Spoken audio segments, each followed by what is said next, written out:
Hello YouTube, what is up? Connor Brooks here with another review for you. Now, as you can see from the background, I'm not in the layout room. I'm actually just in my bedroom today because I just have a small test track that you'll see to review what we're going to be reviewing today. Today we are reviewing the MRC Prodigy Advanced Squared Wireless DCC Controller. So, let's get on with the review. So, as you can see here, this is the box that it comes in. You see MRC up at the top, Prodigy Advanced Squared DCC. The new the new wireless version. So, of course, I already have it taken out of the box, as I normally do for most of my things. So, but when you get it, I got it from Jim's Model Trains. You can either go to their website or on eBay. I actually ended up getting this for about $297, but it's probably, gosh, like about $450 to $400 online. So I won it on a bid on eBay for $297, which is really good. So when you open it, you take the seal off and you pull it open, and then inside is the stuff that comes in the box. So what comes in the box is the base, the controller, and the plug-in cable, and then what it looks like they added in there for the wireless version is the wireless adapter that goes into this, and then a charging cable, and then that was about it. And it was wrapped up in some styrofoam for the most of it. So now I'll go over here and I will get the so as you can see, I just have this test layout here because it looks more cool. So this is the actual handheld thing, LCD. So when you turn it on, it has rechargeable batteries in it back here. So this is what is there, and so you can see what's turned on. It's like F1, you push it, it goes off, and then it's on. The whistle is, the horn, F2, is a push and hold. Unlike what I used to have the Bachmann, where you push it, let it go, and then the whistle goes, and then you push it again.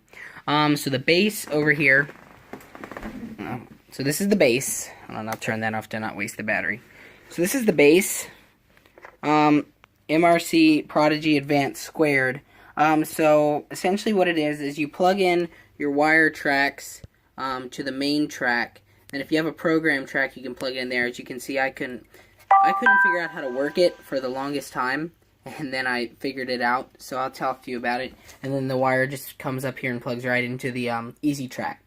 So what you do is, to turn it on, you turn this on, and as you can see, track power is applied. So this is the wireless adapter. So I thought that it went in there like that, and then you held it. So for the longest time, I had this on, right, with the train, and had it on, and I was turning up the speed, and nothing was working. Well, then I figured it out. You put the wireless, into the cab jack, and so that's that. And then this is the plug. It just plugs into the wall. This black thing goes to the wall there and then comes here. So we're going to turn it on. And so this is this is CSX GP30 that I'm going to do a review on later. This isn't a review. This is just to show you how the controller works and stuff like that. So we'll start it up. And then I'll go ahead and get this. And so this is what it comes on when you first get it. I have this set to the cab address of 4233, so you push loco, and then you get your address, and then there it is. Alright, so there's your speed and stuff, and then this is the direction button. It's very easy. It's very human-friendly, I guess you would say. And so for like single addresses like 1, you just push 1 and then it comes up as 0001 or just 1. So 3 again and then if you don't want it to, so like every time I turn it off, it always is going to come up on 3. And say I only have this one loco and I don't want to keep pushing this, so if I get the actual address up, right, I can push save data and it saves it. So when I turn it off, it immediately comes right onto what I need. And so this is the headlight, F0. You see over there. So if I push F0, the headlight comes on. And then number boards are F6. But so 1, That always is the bell, right? Horn. And so see, you have to, so if you let it go, see, nothing happens. You have to hold it and then let it go. And then F3 is, of course, short horn on. So you see, it comes on, and that kind of affects me. I don't know, it's just, I guess, my part OCD or whatever. So it, like, stays on until you push it again. It's really weird. And then it all goes through. And then you can actually get to functions 10 through 28 on here. This shows you your battery voltage, stuff like that. And this stop button actually will shut down your locomotive. And I've never been able to shut this locomotive down before with the Bachmann Easy command that I am used to use. Now, I'm in my bedroom, so I still use this down here. Up on the layout, I'm going to use this to walk around and get the switches and stuff, so I'm not going to keep it in here or anything. And so to turn it back on, you just speed step it up, and then it comes back on. And then, you know, all the rest of the functions, F8, mute. Anyway, so like I said, this isn't a review, so I'm just here to show it. So you can either put speed up like this, right? Or you can put speed up incremental with this button, and then turn it down. This is probably more for if you have it on speed step. So I think what I'm going to do right quick is turn this off so I can just show you some things. So, because this'll still, you know, work, it just doesn't control the train if the bass is off. So right now it's set to 28 speed steps. So that works pretty well. If you want to change that, you push the speed step, push it again, and then enter. So now there's 128 speed steps or so. Yep. For some reason mine stops at 126, but I'm probably never going to run it on 128 speed steps. And then there's also 14, so I'm just going to keep it on 28. And then recall also is it takes you back to what you were just on. And so, like, whatever your previous, like if you're switching between locos, it's pretty nice. And so, loco button. This is the button where you get your loco address, right? Like, say it's loco 8 or whatever. You can, and this is also, and so then you take your locomotive. So most locomotives are on default or on 3, right? So if you're on 3, and let's say you want to change it to something, you push program on the main track if you have it set for main like me, or if you have a program track, you keep it on the program track. So you push enter, and it's going to give you the loco that you want to change. So since we were on 3, and then you put in your new address. Let's say I want to change 3 to 2. Then of course it says send in your locomotive a jolt, and then you don't have to change any of these. You just keep pushing enter until it goes back. So, and then CVs are down here.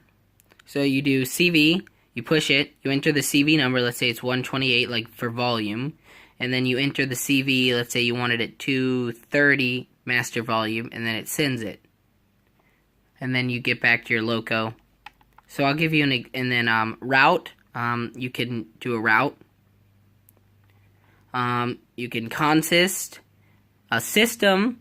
This is actually important. So if you do system 6, it tells you what cab you're on, which is important for setting up. So as you can see here, here's all cabs or cabs 1 through 8. If you're a beginner, keep it on 1 through 8, and then make sure the cab is on 1. Make sure the cab is on 1, and then you will always be able to control your loco. So I'm going to go ahead and go back to 4233, and I'll give you an example of how the CV works. So again, we'll go ahead and turn on the so this is the horn, and then this is the bell. So let's go with the master volume. Let's do CV28 or 128. So this is the master volume, and right now I have it set to 230, I believe. So I'm going to set it down to 50. Enter. So immediately you see the volume decreased. Now everything is quieter. Oh my goodness. So everything is quieter. So now I'm going to, whoops, what did I push? So now I'm going to set it back to 230 so we can actually hear it. Not direction. So there it came back up. So now, and it goes right back, so you can change other CVs. So like CV 115 for this is the horn selection. Say I don't like the horn it has. So, like, I don't really like that. I don't know. I just don't like it. So, I went through all of the, horns that it had, and I picked number 1 is the one that I like the most. And so, I think it just sounds the best. And so now the horn is changed.